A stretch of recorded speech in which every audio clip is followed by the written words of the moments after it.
I'd like to call the village board meeting for the Village of Cary for Tuesday, February 7th, 2017 to order with roll call, please. I'll just go around the horn, I guess, here. Kostler? Here. McAlpine? Here. Kraus? Here. Chapman? Here. Cavelli? Here. Dudek? Here. Thank you. Would you join me in the Pledge of Allegiance? I pledge allegiance To the flag of the United States of America and to the republic for which it stands, one nation, under God, indivisible, with liberty and justice for all.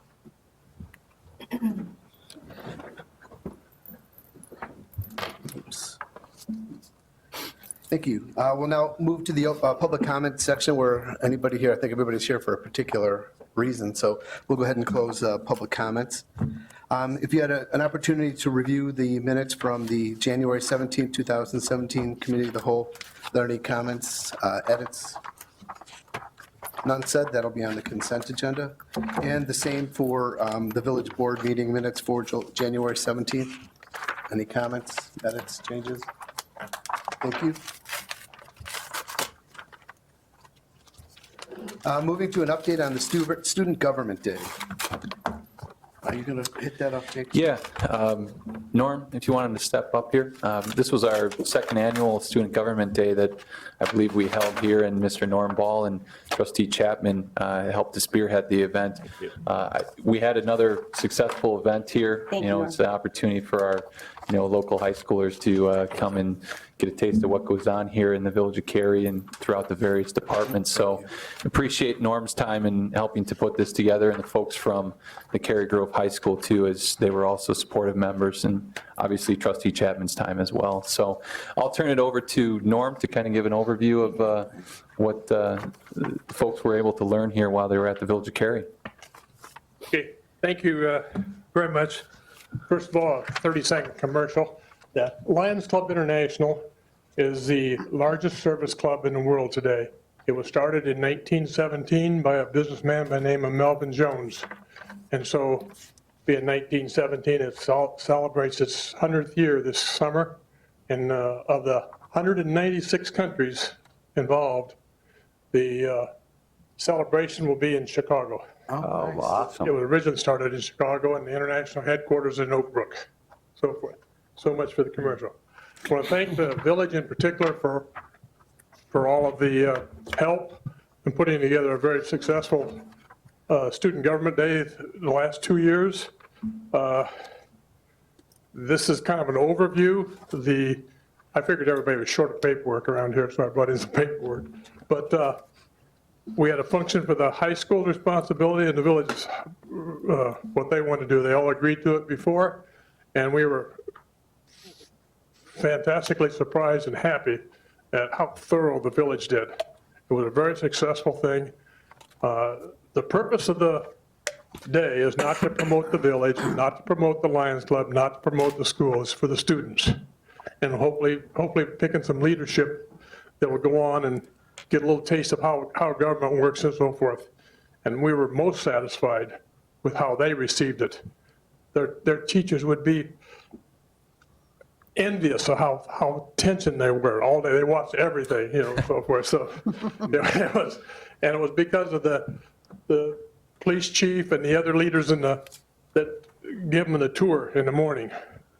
We had a change from I got the outline prepared by the village both years on the 15 and the 16. The difference is that the first year we went to the fire department in the afternoon, and they learned about the fire department, the library, and Park District.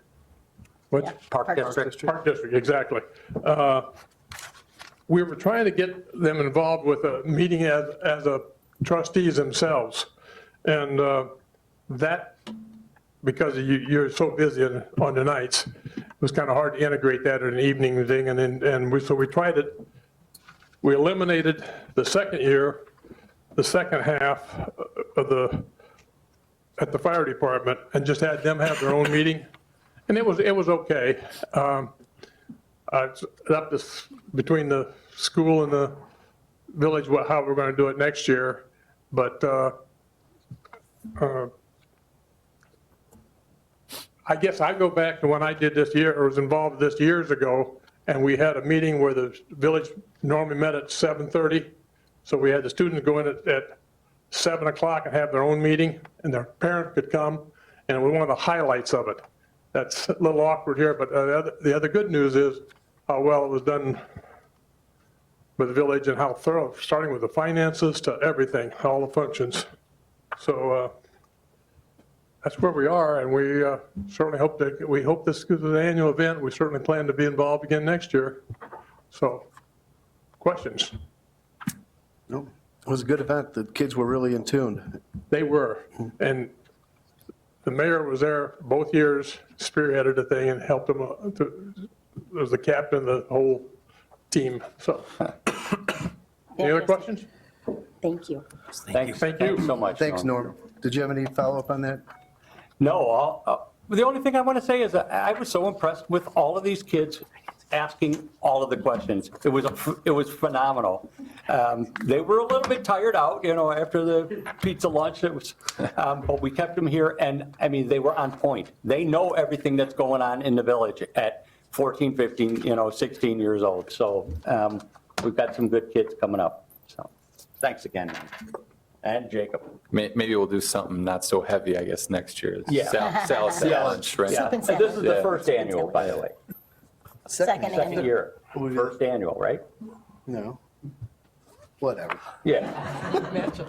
If that's what we got to worry about, then we're on the wrong road here. All right, moving to a discussion on Mercy Health, the micro hospital. Brian. Thank you, Mayor. We have this evening Jen Hall representing Mercy Health, and Jen's going to give an overview of the project here. I think the majority of the board has probably seen here in the paper some of the recent articles related to Mercy Health's proposal at the intersection of 31 and Three Oaks Road in Crystal Lake. I look at this as a project that brings benefit to the village of Cary from the 31 corridor to the Three Oaks Road corridor, and then also provides, another choice for our residents here. And so at the end of this, Mercy Health is seeking a letter of support from the village of Cary. I'd like to get some direction from the village board on that this evening. So now I'll turn it over to Jen, and if you have any questions, please certainly ask them. Good evening. My name is Jennifer Hall. I'm Vice President of Government Relations for Mercy Health. Thank you very much, Mayor, for inviting me to come tonight, and thank all of you for your time. As Jake said, we are proposing a micro hospital at the corner of Three Oaks and Route 31. The hospital will have 15 inpatient beds and 2 operating rooms, along with some other ancillary services and an emergency room. And the emergency room is one of the biggest parts that we think the people of Crystal Lake and Cary really need in this community. We have a couple of different reasons. I'm sure you all remember the history of the last application we made a few years ago. We've done a lot of studying of the market and talking to our patients and trying to understand them. And really, this micro hospital concept, we think, accomplishes the goal of providing a better continuation of care. If patients are in our care, Mercy's care, with their primary care physician, they want to be able to go to the same system in order to get a minor procedure or something like that. So this hospital, we hope, will do that. The other thing that we want to be able to do is to serve Medicaid and charity and elderly patients who may not have transportation to get to the systems in the outlying areas, right? There's going to be 2 buildings proposed on the campus. One is a clinic, and the clinic will take 4 clinics that are in Crystal Lake and 1 that's in Lake in the Hills and condense those into a larger clinic building on the campus. Again, ease of access for our patients and more ability for them to get to any doctors they need to within the Mercy Care system. This is a quick list of those 5. And then the services that those 5 clinics currently provide continue on just at another location. There's 73 or so employees from docs to environmental services within those 5 clinics. They all keep their jobs, they just go to a new location. And those locations are currently leased. So we would terminate those leases, obviously. From an economic development standpoint, we propose that the hospital itself, the micro hospital, will create about 150 jobs. The hospital itself in construction is about 82 million. The micro hospital is 23 million, and we think that'll create about 500 construction jobs in the community. There's also a health study that shows that for every one healthcare job that's created in a community, another 0.9 jobs are created from ancillary, the retail and everything that it takes to make those people enjoy their lives within a community. So we think that'll be an additional 135 jobs. The clinic is about 36,000 square feet. The hospital is about 111,000 square feet. We have a lot more property out there than we're going to develop. And I know I've discussed with Mayor and Jake and Brian some interest in some potential other development ideas, which we haven't gotten into the details at all yet.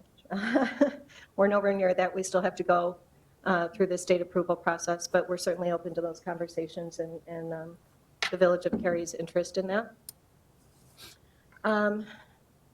Big question that I've gotten everywhere I've gone as we've discussed this, what happens to Harvard? Because what we're asking the state is to allow us to redistribute 13 beds out of Harvard into Crystal Lake. For the last 5 years, Harvard has sustained itself on an average daily census of about 4 beds. So we're going to leave 5 beds in Harvard, transfer 13 to Crystal Lake. Nothing in Harvard stays. The emergency room stays.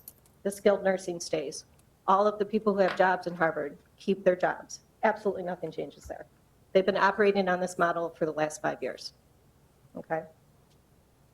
Timeline. So we have been notified that there will be a public hearing February 21st at the Crystal Lake City Hall.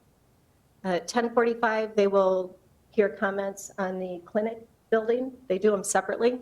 So 10:45 is the clinic, 1:30 is the hospital. If all goes well, we will be in front of the state board. By the way, I'm sorry, I should have written out IHFSRB, Illinois Health Facility and Services Review Board. They're the ones who make the decisions about everything that happens to hospitals in Illinois. And by the way, not all states have this process. We're unique. There's a few of us, though. So anyways, we're tentatively scheduled to go in front of the actual board for a decision in June. Maybe it'll happen in May, we'll see. We're not sure yet. And then if all goes well and we get approval from the state, we hope to open in late 2020. We do have a website there that you can go to for more information, and I brought some more information for you here that you can keep. But I would be happy to answer any questions or discussion that you have. The only Questions?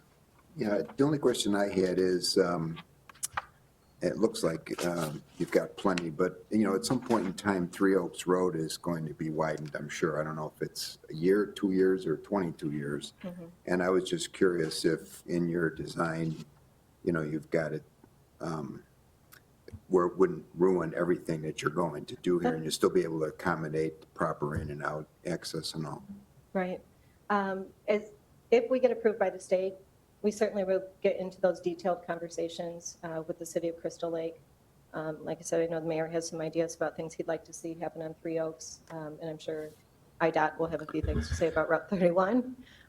So we're nowhere near into the weeds like that yet. Oh, okay. But certainly, all of that will be taken into So consideration. this is basically a preliminary layout of what you think of. Yeah, any drawings you're seeing are just concept at this point. It's, I've told, all the aldermen at the city of Crystal Lake, please don't get attached to these, because by the time I come back to you, the architects might, have a circular building. I don't know. And to that, They're conceptual. to that point, Trustee Dudek, I think that's something that if the board is interested in, proceeding with a letter of support, that we could include language regarding some of these off-site improvements here, such as intersection, bike path, things of that nature. So that's something that I'd work with Eric on to make sure that we have that language included in any letter of support. Since we have capacity, I'd like to also have in there about the water and sewer coming to Cary, as we did with the hotel. I think that would be great for us.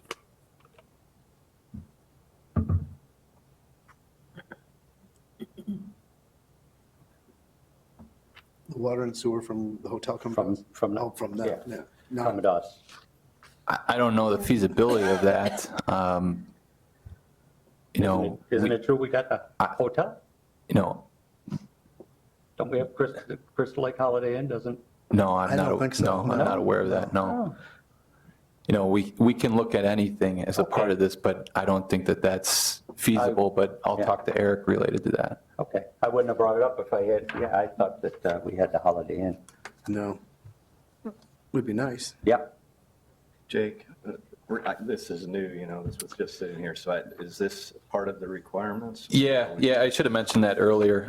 This was, if, you know, going back to 2004, there was a letter that the village, you'll see here that's before you, Mayor Lamal had sent to Crystal Lake regarding the support for the project that was planned previously, and that was a full hospital at that time. And so the plan 85 is, it's been modified, but I think this is just an example of, you know, what our letter of support could look like Right. here of, you know, highlighting certain items. And so I just wanted to, you know, provide this to the village board as kind of context. I don't think a lot of it has changed. I mean, you know, we still want, I presume, we want intersection improvements. We probably want the bike path to be Right. extended. It's, you know, very similar stuff to what we're going to be asking for today here. So just kind of some background information for the village board. So I appreciate you bringing that up, Jim. Any other comments? All I want to say is we have some other lovely real estate in Cary that may fit this well, like even on Route 31. Did you consider any other locations for this? We have actually owned this property for about 20 years.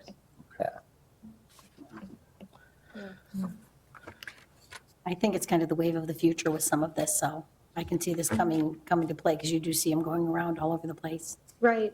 Micro-hospitals really are becoming a trend within the country. You know, the advances in technology now, you know, almost everything is an outpatient procedure. Right. Right? And it's becoming much more common to kind of go back to that community hospital idea, which is what this micro-hospital should serve. How do you serve people, your patients, your existing patients, right in their community so they don't have to go anywhere else? Right. Yeah. And they're, you know, Texas, Colorado, California, Arizona, they're popping up everywhere. It'll be the first time the state of Illinois reviews one of these, so that'll be an interesting process. Well, we'll help fill it because our fire guys are going 2-3 times a day to the old folks' place over there on Silver Lake Oaks. Road. So it'd be much better, much faster treatment for them rather than going all the way to Elgin or McHenry. So So can we get a consensus on drafting a letter of support that the board will see before it is actually implemented? Yeah, Nods, Yes. yes? but I definitely want to have this stuff in here, too. Similar language. I think similar is important. Right. And I believe the village, we submitted a letter of support, I think, back in 2009, 2010, when you were in the throes before, you were battling between Syntegra and your facility with the full-blown hospital, too. And you had the board support back then, too. So Right. it's an interesting concept. It is. Thank you. We'd be very grateful for your support. And I would also, if I could just add that on the 21st, at either of the hearings, if any of you would like to come testify in support of it, it's very good for the state to hear, you know, how the local municipalities are feeling about it. So I'm going to leave some brochures that have more Okay. information and my cards. If you have any more questions, please don't hesitate to call. Thanks, Jennifer. Thank you Thanks, so much. Jennifer. I really appreciate your time and support. Sure. Leave them with Brian, he'll get them to us.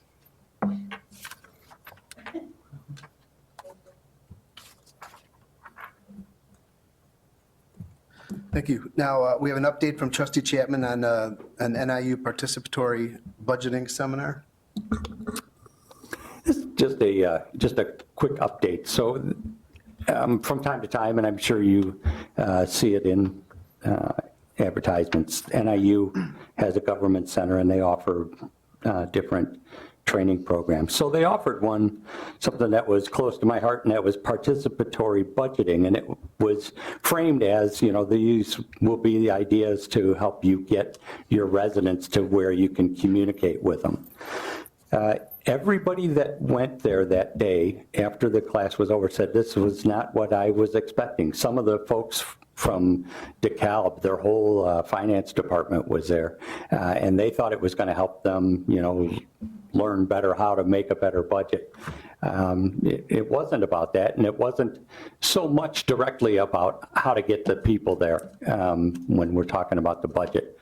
What it did do is explain about a program that is out now. It's been out a few years, and it was started in Chicago. And I'll just throw it out there is what they did, and I know Chicago has a bigger CIP budget than we do, but they took $1 million and they pulled it aside and they set it up in the different neighborhoods, and they said, hey, we got $1 million, would you guys come and help us spend it? The first year, they had a really good response, and they had 3 different projects that went on in the neighborhood. Art, there was a Job Corps kind of program that was created, and I forget what the third one was, but there was about 25 people that participated, including the alderman who, was there, and it's $1 million, so those improvements went in. The next year, they had about 60 people, and they had different ideas. It's been going on successfully now for about 7 years, and the idea was to make your residents have that buy-in and let them, take some of it. Obviously, we have to, make the rules for the majority of it, but if there was spending that was available, that was a way that they got their residents to participate. Now, they're out there and they've gotten out. People that never would have gone out and joined a group or done something are out there active in the community. So it was beneficial from both ways. And I'd encourage you again, if you see something that NIU has to offer, please go for it. It was a good time and a good chance to network with a bunch of other local representatives. Any questions for Trustee Chapman? Thank you, Dave. Department head reports. Chief, do you have anything for us? No, sir. Brian?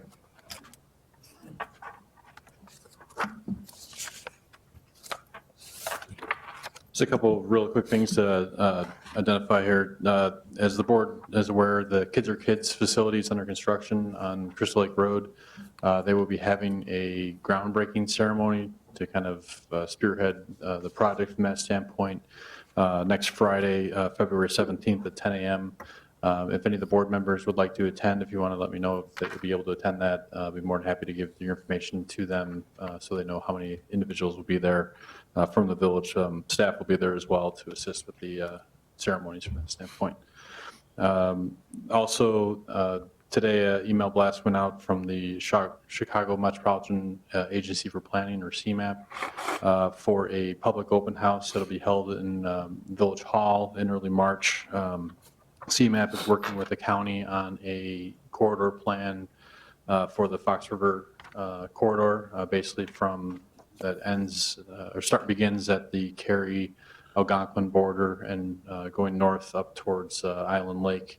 CMAP had done a project with Algonquin and Carpentersville previously, looking at the river and their jurisdictions and ways to improve access for recreation or different uses along the river. Following the completion of that, now they're completing the next phase of it through McHenry County. So the village is a stakeholder in that from a standpoint. We do have frontage or access to the river. So staff has been participating in that process to date, but we'll have an open house here where residents can come and provide feedback on their vision or concerns regarding the river from that standpoint before they CMAP develops the actual plan.